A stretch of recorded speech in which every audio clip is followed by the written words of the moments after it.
Quando eu vejo um teólogo liberal, eu consigo identificá-lo com grande facilidade.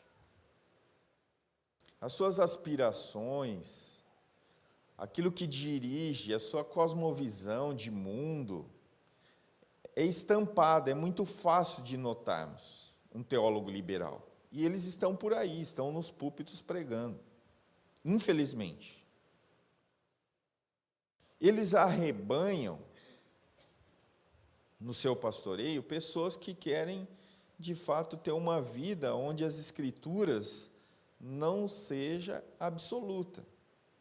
Ela sempre está suscetível a uma interpretação distante daquilo que o próprio texto nos diz.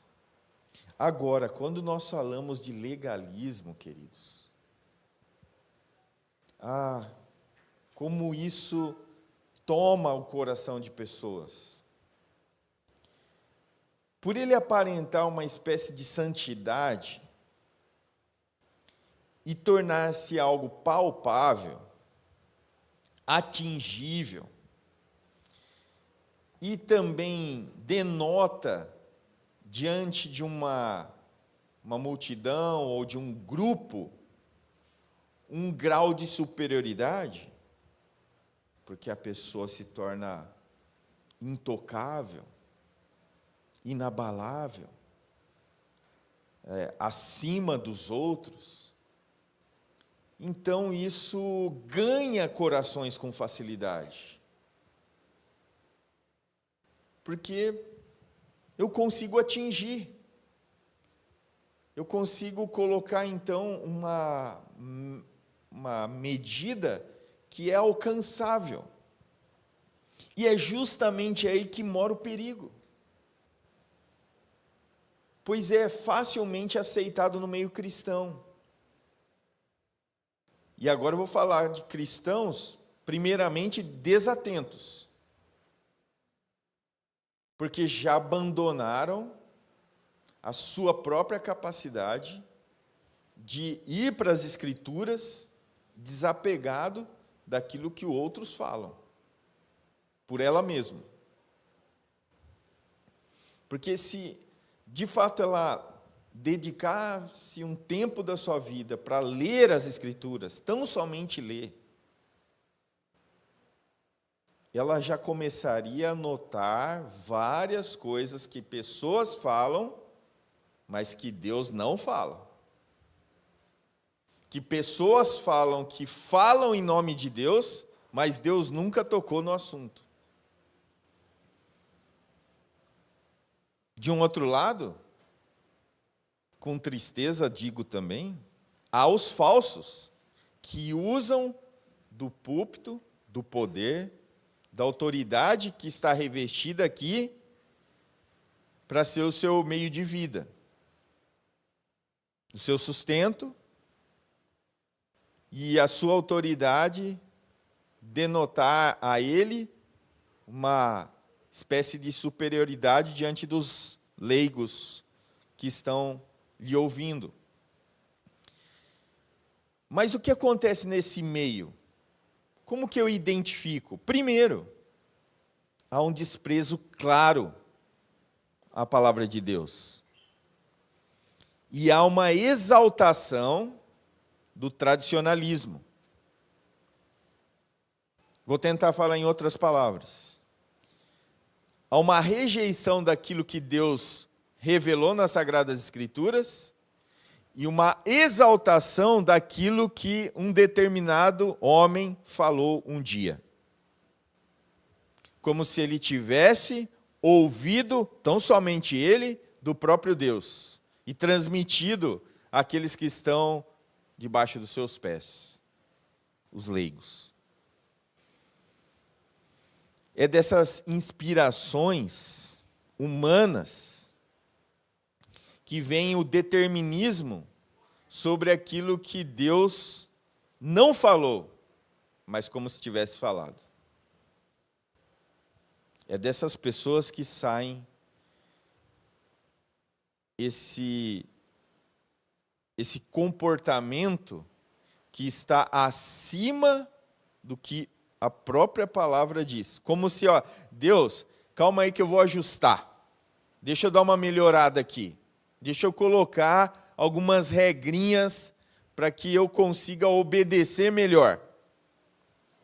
E aí eu faço uma pergunta. A tradição humana ou a palavra de Deus? Quem você está disposto a seguir? Repito. A tradição humana ou a palavra de Deus? Quem você quer seguir? Bom. E isso é o que nós vamos ver no texto aqui. A resposta de Jesus, diante da leitura que vamos fazer de Marcos 7, 1 a 23, vai nos direcionar a uma verdade espiritual. Uma verdadeira espiritualidade que podemos ter por conta da obra que Ele gerou em nós. Então vamos lá para o texto, Marcos, capítulo 7, versículos 1 a 23. Marcos, capítulo 7, versos 1 a 23. Diz assim a palavra de Deus: Os fariseus e alguns dos mestres da lei, vindos de Jerusalém, reuniram-se a Jesus. Viram alguns dos seus discípulos comerem com as mãos impuras, isto é, por lavar. Os fariseus e todos os judeus não comem sem lavar as mãos cerimonialmente, apegando-se assim à tradição dos líderes religiosos. Quando chegam da rua, não comem sem antes se lavarem. E observam muitas outras tradições, tais como o lavar de copos, jarros e vasilhas de metal. Então, os fariseus e os mestres da lei perguntaram a Jesus: por que os seus discípulos não vivem de acordo com a tradição dos líderes religiosos, em vez de comerem o alimento com as mãos impuras? Ele respondeu: bem profetizou Isaías acerca de vocês, hipócritas. Como está escrito: este povo me honra com os lábios, mas o seu coração está longe de mim. Eles vão me adorar, seus ensinamentos não passam de regras, ensinados por homens. Vocês negligenciam os mandamentos de Deus e se apegam às tradições dos homens. E disse-lhes: vocês estão sempre encontrando uma maneira de pôr de lado os mandamentos de Deus, a fim de obedecerem às suas tradições. Pois Moisés disse: honra teu pai e tua mãe. E quem amaldiçoar seu pai ou sua mãe, terá que ser executado. Mas vocês afirmam que se alguém disser a seu pai ou a sua mãe: qualquer ajuda que vocês poderiam receber de mim é corbã, isto é, uma oferta dedicada a Deus. Vocês o desobrigam de qualquer dever para com seu pai ou sua mãe. Assim vocês anulam a palavra de Deus por meio da tradição que vocês mesmos transmitiram. E fazem muitas coisas como essa. Jesus chamou novamente a multidão para junto de si e disse: ouçam-me todos e entendam isto. Não há nada fora do homem que, nele entrando, possa torná-lo impuro. Ao contrário, o que sai do homem é que torna impuro. Se alguém tem ouvidos para ouvir, ouça. Depois de deixar a multidão e entrar em casa, os discípulos lhe pediram explicação da parábola. Será que vocês também não conseguem entender? Perguntou Jesus. Não percebem que nada que entre no homem pode torná-lo impuro? Porque não entra em seu coração, mas em seu estômago, sendo, pois, depois eliminado. Ao dizer isso, Jesus declarou: puro todos os alimentos. E continuou: o que sai do homem é que torna impuro, pois do homem interior do coração, pois do interior do coração dos homens vêm os maus pensamentos, as imoralidades sexuais, os roubos, os homicídios, os adultérios, as cobiças, as maldades, o engano, a devassidão, a inveja, a calúnia, a arrogância e a insensatez. Todos esses males vêm de dentro e tornam o homem impuro. Amém?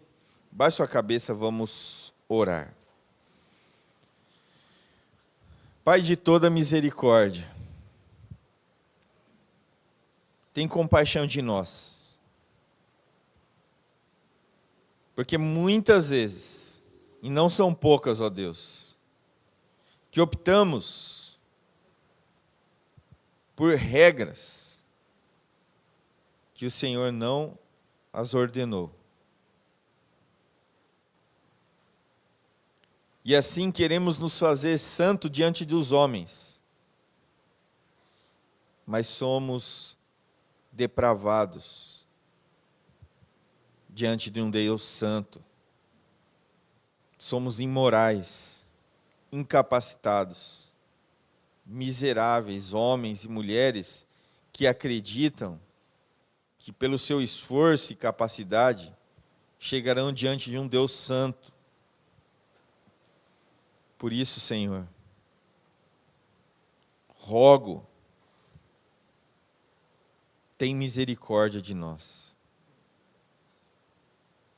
Faz-nos olhar aos seus ensinos, já revelado, e nos esforçarmos para viver aquilo que o Senhor já nos ensinou. Que não venhamos a adotar regras e mandamentos e tradições que não são a sua vontade, para contar como algo palpável, santo e agradável ao Senhor, mas que o Senhor nunca nos exigiu. Ajuda-nos, ó Deus. Ajuda-nos a entender e viver a Tua palavra. Que seja a Sua Escritura, e não os anseios de homens pecadores que nos dirijam. Que seja tão somente a Tua palavra e o Teu Espírito que nos guia a um viver santo e piedoso. Oramos em nome de Jesus. Amém. Bom, a mensagem central poderia ser já a conclusão também da exposição. A verdadeira espiritualidade nasce de um coração transformado por Deus. Não é o que você cumpre. Não é as tantas exigências, pode, não pode, que transformam o seu coração. Quem transforma o seu coração é Deus.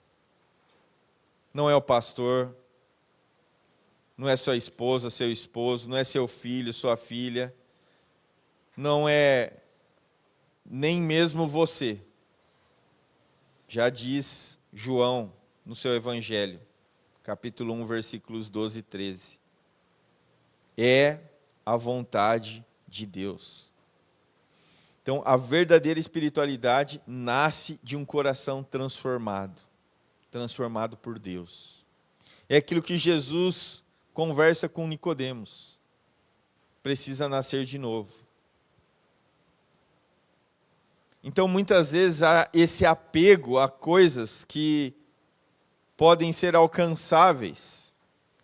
Regras sobre regras que não te levam a lugar nenhum. A não ser aonde você mesmo quer, mas não para Deus. A obediência, o cumprir da vontade de Deus, é o resultado daquilo que Ele fez em nós. E não o contrário. Não é o que nós fazemos que nos leva a Deus, mas é o que Ele fez por meio do Filho e do Espírito. Então, somente isso. E agora nós vivemos com uma cosmovisão voltada a agradá-lo, a viver para a sua glória, a deleitar-se nele. Então, aquilo que nós fazemos de correto é daquilo que nós compreendemos e entendemos na própria Escritura. Tudo que eu inventar por conta própria para tentar me aproximar de Deus é mera tradição. Não me aproxima. Eu não estou falando de hábitos saudáveis. Eu estou falando de regras que o Senhor não criou e que você inventou para que você possa alcançar a bondade, a benignidade de Deus. Não vai alcançar. Eu quero dividir essa leitura em alguns ensinamentos, mas eu vou dividir em 4 partes. A primeira, os santos mestres. Os santos mestres. Está indo ao contrário, não sei porquê, mas vamos tentar aqui. Isso, os santos mestres. Veja que os santos está entre aspas, porque eu estou falando dos escribas e dos fariseus. Eles eram os guardiões da tradição judaica. Eles são os detetives da vida alheia. Sabe aquelas pessoas que ficam olhando sempre os outros, mas nunca olham para si mesmo? Acusadores. Parecem bem o seu pai, o diabo, porque ele é o acusador. Por onde quer que Jesus estava andando na sua vida ministerial agora, eles estavam ali à espreita, procurando algo para acusá-lo. Como se pudessem. E a tradição dos anciãos correspondia a uma coleção de preceitos. Mas não de preceitos da lei de Moisés, mas adicionais à lei de Moisés, que pretendia, então, de alguma maneira, guiar o povo de Israel à aplicação desses mandamentos de forma variada diante das circunstâncias da vida. Então, segundo os rabinos, Moisés dera algum desses preceitos oralmente aos anciãos, os quais transmitiram, então, para gerações sucessivas. Parece uma história que eu já conheço bem. É sempre assim. Deus me falou. Eu preciso falar para você. Deus me revelou. Então eu preciso orientá-lo como que você deve agir diante disso. É a mesma história com personagens diferentes. Eles sempre são os santos que tiveram um contato tão maravilhoso com Deus, tão especial, que Deus pediu encarecidamente: me ajuda, querido mestre. Mande um recado para o fulano de tal.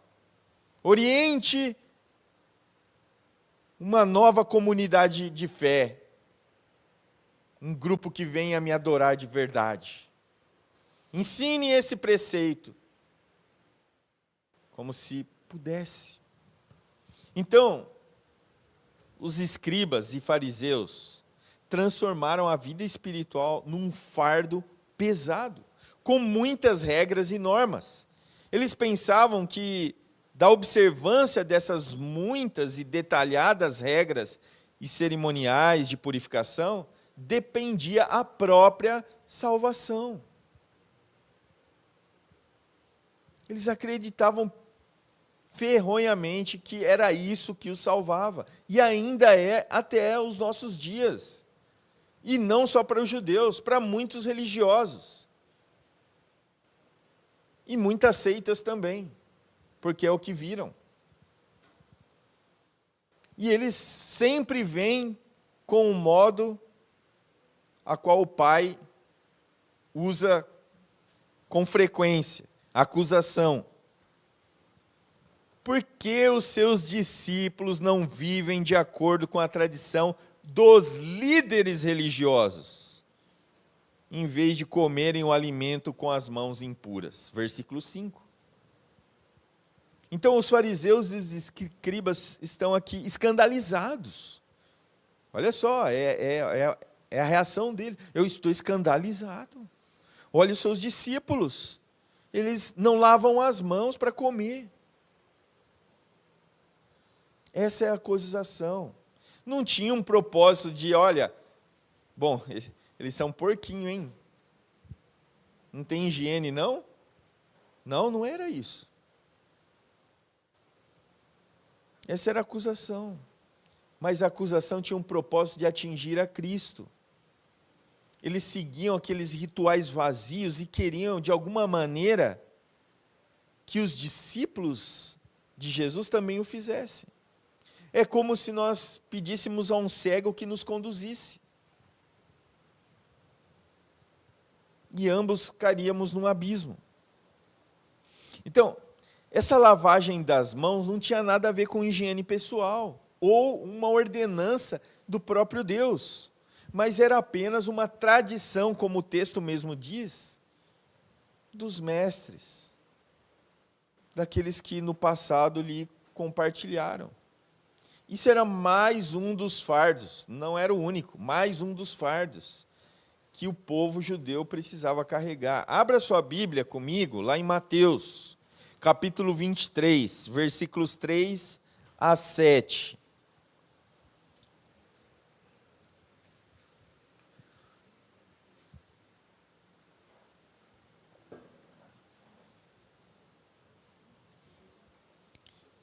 Mateus 23, 3 a 7.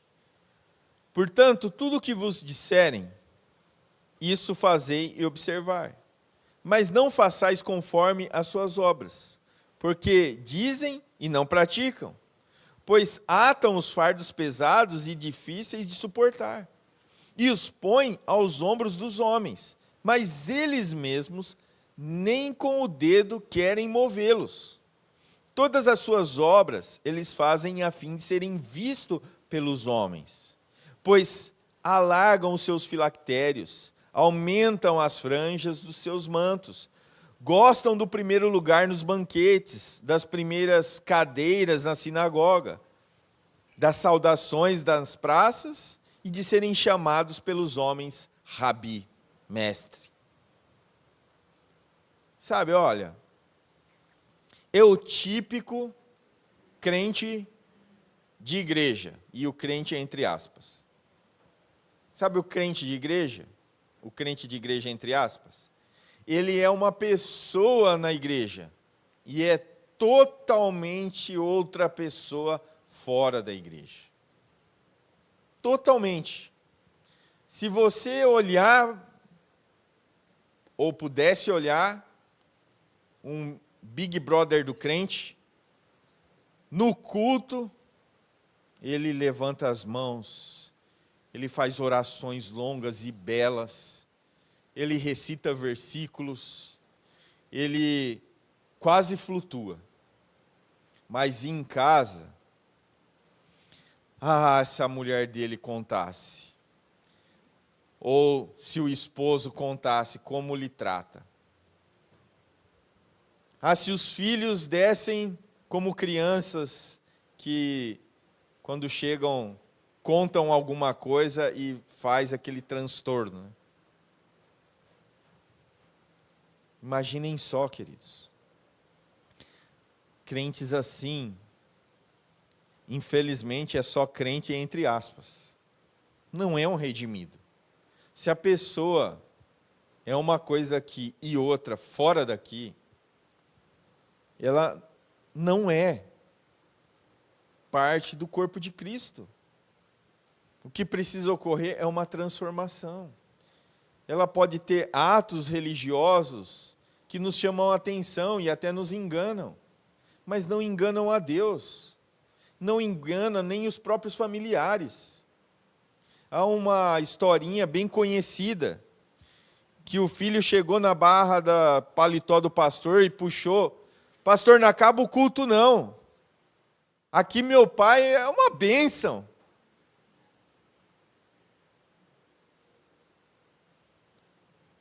É só ali que ele tinha um pai bom, porque ele sabia o pai que tinha quando chegava em casa, ou até mesmo no trajeto da igreja até a sua casa.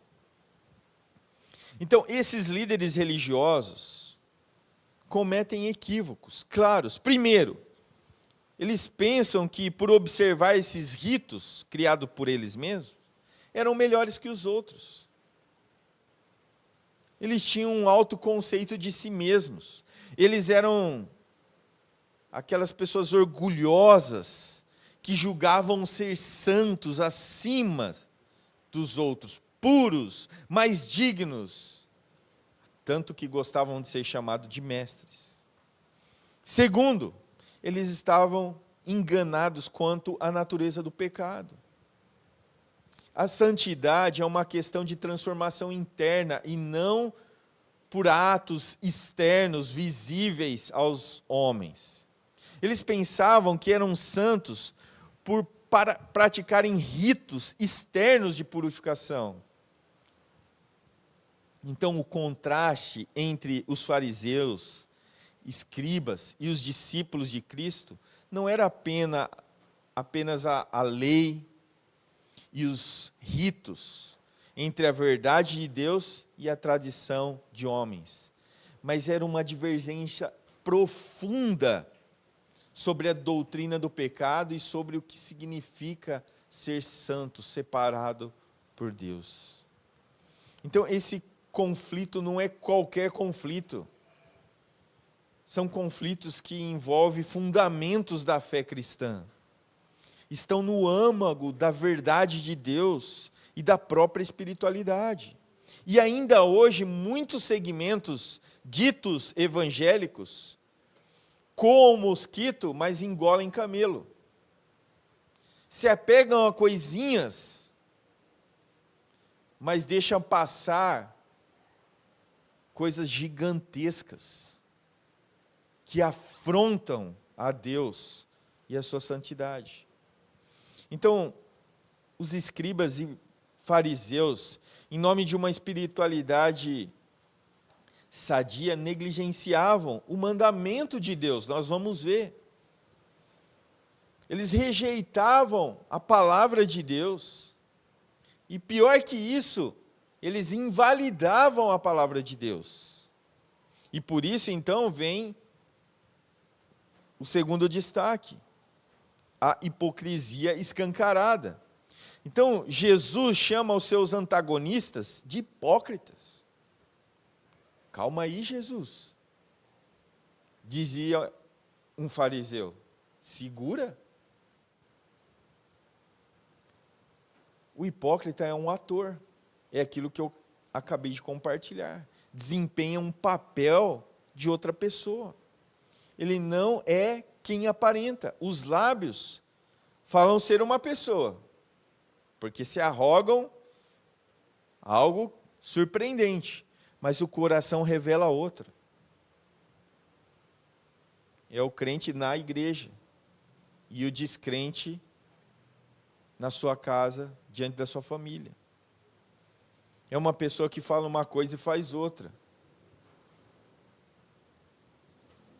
E por isso o Senhor Jesus chama hipócritas. Charles Riley, ele alerta para o perigo de estarmos fisicamente na igreja e deixarmos o nosso coração em casa. De sermos uma pessoa aqui e outra em casa. Então, o hipócrita é o homem que esconde e tenta esconder com todas as suas forças a intenção que está de fato no seu coração, no mais íntimo do seu ser. Ele é dissimulado. O hipócrita é aquele que fala uma coisa, mas de fato o que ele está sentindo no mais íntimo do seu ser é oposta. Como eu tenho medo de pessoas que abraçam e mudam a voz. Você tem algum medo? Eu tenho medo disso. Ai, queridão, ai, como você é lindo. Ai, fofo. Muda a voz para conversar com você. As minhas experiências na vida religiosa com pessoas assim sempre foram trágicas. Porque o abraço era com uma faca na mão.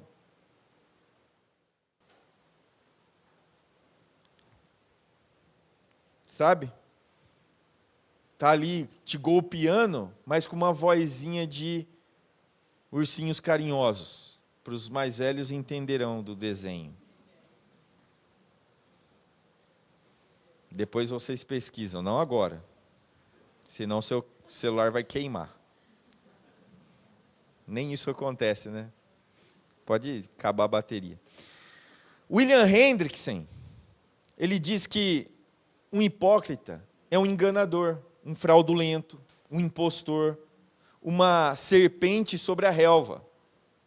É um lobo em pele de cordeiro. Ele finge ser o que na verdade não é. É um ator. E Jesus, então, ele revela essa inversão de valores a partir do versículo 8. Os escribas e fariseus proclamavam ser defensores de uma ortodoxia, mas o zelo deles não era preservar ou proclamar a palavra de Deus, mas era manter as tradições. Ó, a palavra de Deus, calma, deixa ela ali. Ó, mas o ancião me falou o seguinte. Moisés falou para ele, e ele falou para mim. Então obedece. Eles haviam trocado a verdade pela mentira. Então eles eram culpados de colocar uma mera tradição humana acima do mandamento divino. Uma regra feita por um homem acima do mandamento do próprio Deus. Então, os rabinos, isso é fato, vocês podem pesquisar, haviam dividido a lei mosaica, a Torá, né, em 613 decretos distintos, com 365 deles contemplando proibições, enquanto 248 eram orientações positivas. Além disso, em conexão a cada decreto, havia desenvolvido distinções arbitrárias, que desconsiderava algumas coisas como permitido e outras como não permitido. Então, por meio dessa distinção, eles tentavam regular cada detalhe da conduta de um judeu. Então, seus sábados, suas viagens, sua comida, seu jejum, limpezas, né, purificação, comércio, relações interpessoais, etc, etc, etc. E aí Jesus, ele destaca uma das coisas para que eles possam, de fato, meditar. Coisas que interferiam na sua vida em relação a Deus. Primeiro, ali no versículo 7, o culto deles, por conta dessas coisas, era vão, não tinha valor nenhum. Jesus responde então aos fariseus ali, citando para eles a lei e os profetas. Isaías 29:13 e Êxodo 20:12. A autoridade não está nos escritos dos rabinos, mas na palavra de Deus. O culto só é verdadeiro, querido irmão, quando é exigido pela verdade de Deus, pela palavra de Deus, com um coração sincero, que de fato está aqui para a glória de Deus e para se deleitar em Deus. Então, palavras bonitas, sem verdade, também desagradam a Deus. Então, é uma grande tragédia que pessoas religiosas praticam a sua religião, se tornam ainda mais piores do que são, justamente porque arrogam coisas que Deus não falou, como se Deus tivesse falado. Isso atrapalha ou melhor dizendo, para ficar bem claro, não tem valor nenhum na adoração a Deus. Outro destaque que Jesus chama a atenção está no verso 8. Eles negligenciam o mandamento. Então, como nós vimos, os escribas eram culpados de colocar a mera tradição humana acima do mandamento divino, acima daquilo que era a vontade de fato de Deus. Então, eles deturpam o mandamento de Deus para manter as suas tradições. Então, quando eu tive aula de praxis pastoral, o professor ele falou assim que ele chegou numa igreja centenária. E aí ele pede, como de costume, para dar uma olhada nas atas. E aí ele começa a olhar e ele vê, ora, podia a mulher usar calça jeans, ora não podia. Então, quem tinha maioria, levava o assunto para a assembleia, e assim, então, quem tinha maioria, votava e o quê? Proibido mulher usar calça jeans. Aí os jovens iam lá, batalhavam, evangelizavam, né, trazia mais, colocava o assunto na assembleia, aí eles ganhavam. Aí a mulher pode usar calça jeans novamente. E assim ficou. Ele via que na ata sempre voltava esse assunto. Pode calça jeans, não pode calça jeans. É sobre o que nós estamos falando? Sobre o mandamento de Deus ou sobre tradições humanas? Ele levou a igreja a pensar sobre. A pensar que nós precisamos concentrar naquilo que é a vontade de Deus. O que é a vontade de Deus sobre calça jeans? Que ela não seja, de uma certa maneira, algo que você precisa pôr numa máquina para entrar dentro dela. Ou precisa da ajuda de uns 3 voluntários ali para você poder vesti-la. Então, não é bom um equilíbrio? Isso tem a ver com nossa adoração a Deus. Isso tem a ver com que nós queremos nos vestir de modo moderado. Não para fazer um desfile, ou para mostrar a beleza da criação de Deus. Nós sabemos já, nós não precisamos olhar para determinados lugares, né? Partes. Nós podemos olhar a beleza da criação de Deus de várias formas. Então seja moderado no se vestir. E basta. Porque eu não quero ser alguém que chama a atenção do culto público, que deve ser somente a Deus, a roupa que eu estou vestindo. Isso é ser moderado, isso é ser consciente, maduro para lidar com situações. E não colocar pode e não pode. Deus te agrada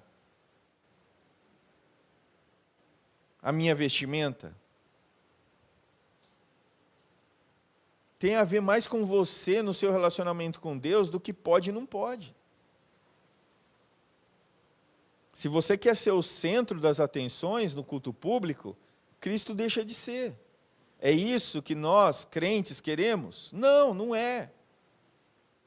Isso eu falo para roupas hoje também masculinas. Então nós temos que ter essa coerência de saber que essas coisas são partes comuns da nossa vida, mas não tem a ver tanto com pode e não pode. Tem a ver com o que eu quero fazer aqui na igreja. Eu quero adorar a Deus, render louvor e glória a Ele. E quero me deleitar nele, em conhecê-lo e fazê-lo conhecido, em desfrutar daquilo que Ele vai me dar por meio da revelação, da palavra de Deus. Mas a gente vê que esses problemas tomam o coração. Então tem igrejas que colocam tantas regras como se aquilo lá levasse eles a serem mais santos. Olha, vamos sentar homem de um lado e mulher do outro. Vamos fazer assim ou assado. Porque assim nós não vamos pecar. Então as mulheres ficam lá de um lado, nós ficamos do outro, e aqui, ó, é santo. Se eu olhar para o lado aqui, eu vejo. O que tem a ver isso? Aonde está? Que respaldo bíblico? Me dê um texto? Não tem. Não tem. Mas isso deixa a igreja mais santa, mais pura. Porque é palpável, é facinho. Vamos fazer? Não vamos fazer não. Mas seria muito fácil eu falar, homens tudo desse lado, mulheres todos desse lado. O que mudaria? Quanto mais santo nós ficaríamos? Não ficaríamos. Mas tem gente que acredita que isso lhe aproxima de Deus. Se você usa calça ou se você usa saia, vestido, isso não aproxima nós de Deus.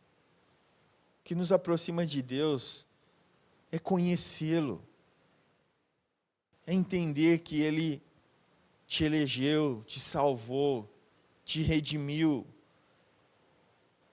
que de fato você era um miserável pecador que precisa se arrepender e confiar plenamente em Jesus para a sua salvação. Que Ele assim então nos faz justos, santos, para um viver piedoso, para a glória dEle, para deleite nele. E que Ele expressa o seu amor diariamente a nós, porque nós continuamos falhando. Por isso, na nossa oração, nós confessamos o nosso pecado e pedimos para Deus um coração puro, mas sem legalismo. Não com base em coisas que eu vou criar como regra, mas de fato porque eu quero me aproximar de Deus conhecendo pelas Sagradas Escrituras e não mudando ela ou rejeitando ela para que eu consiga cortar algum tipo de caminho e chegar diante de Deus. E como então nós podemos olhar aqui que os escribas e os fariseus anulam esse preceito bíblico? Eles usam uma regra criada que chama corbã. Então, quando um filho tinha ali a intenção de desamparar o seu pai e sua mãe, então, deixando de fazer aquilo que o 5º mandamento ordena, ele falava assim, olha, eu até queria ajudar, mas só que eu fiz um compromisso com o corbã, que é uma regra, uma expressão ali que o judeu usava para mostrar o seu comprometimento com aquilo que ele tinha como prática dar para o templo. Então, eu até queria ajudar, mas só que eu já me comprometi com o corbã. A parte do dinheiro meu ali que eu poderia te ajudar, já está comprometido. Eu dou lá no templo. Então, desculpa, mas não vou poder ajudar. E o que eles estão fazendo com isso? O que Jesus fala no versículo 13? Vocês invalidam a palavra de Deus. Vocês estão ignorando, invalidando a palavra de Deus. Vocês estão tirando a autoridade divina do 5º mandamento e colocando no seu lugar tradição de homens. E Jesus então deixa claro que essa oferta de corbã era apenas um exemplo de muitos outros que eles usavam para que, de alguma maneira, deixasse a palavra de lado. Então, o grande pilar da ortodoxia evangélica é a palavra de Deus. Por isso que seitas, por isso que falsos mestres desprezam a verdade de Deus. Quando muito, leem um versículo, leem um pedacinho, apenas para falar, olha, aqui nós somos o povo da Bíblia, mas a gente não gosta dela. Não, ela é a nossa regra de fé e prática. Esse é o marco que muitos querem tirar, destruir, para colocar preceitos de homens no lugar da palavra, da santa palavra de Deus. Terceiro, a verdade restabelecida. A contaminação vem de dentro e não de fora. Versículo 15. Então, a verdadeira espiritualidade não é um ritual, não é um cerimonial, não procede de uma invenção de homens, mas de um coração contrito, de um coração convergente com a palavra de Deus. Não é o que o homem coloca dentro, mas aquilo que sai. Então, esse preceito de Jesus tem duas implicações. Primeiro, o mal não vem de fora, mas de dentro. O mal não está no ambiente, mas no coração. O problema é o pecado. Então, Jesus, o nosso Supremo Senhor e Mestre, revela a maldade inerente a um coração humano.